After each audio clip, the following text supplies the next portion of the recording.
Hello guys! May nabalitaan ako. Magpapansit daw ang mga ate ko. Wow. Kaya eto, sinugod ko sa bahay nila. Buti na lang, di pa nag-uumpisa. Nagpiprito pa lang ng squid balls at saka kikiam. Nag-birthday kasi ang bayaw ko, pero may biyahe kasi siya kaya na-delay ang handa. Eto na nga guys, sinanda na yung mga ingredients ng pansit. Ang dami din kailangan, no? Ang mahal-mahal pa naman ang gulay ngayon.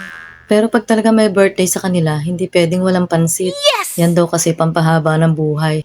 Nag-umpisa na maggisa ang bayaw ko. Siya nga pala nagluluto kasi expert yan sa pansit. Dati kasing cook yan sa barko kaya mahilig siyang magluto. Nilagay na ang chicken, kikiam at squid balls. Isinunod na rin ang mga gulay. At pagkatapos, syempre, mga seasonings. Ang naiba lang dito, mayroon siyang Knorr seasoning na nilalagay. Wow. At meron ding oyster sauce. Paminta at toyo, syempre. Pagkatapos, pakukuluin lang daw. After kumulo, luto na pala. Ganun lang naman pala kadali. Naku, nagyabang pa. Hindi nga alam magluto ng pansit. Kaya nga ako nanonood dito kasi hindi ko alam.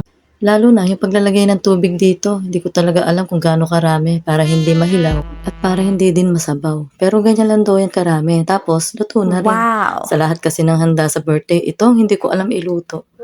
Ewan ko nga ba, pang spaghetti lang yata talaga ang beauty ko. Sus, para namang may beauty. O ayan guys, luto na ang pansit. Happy birthday bayaw. O paano guys, see you.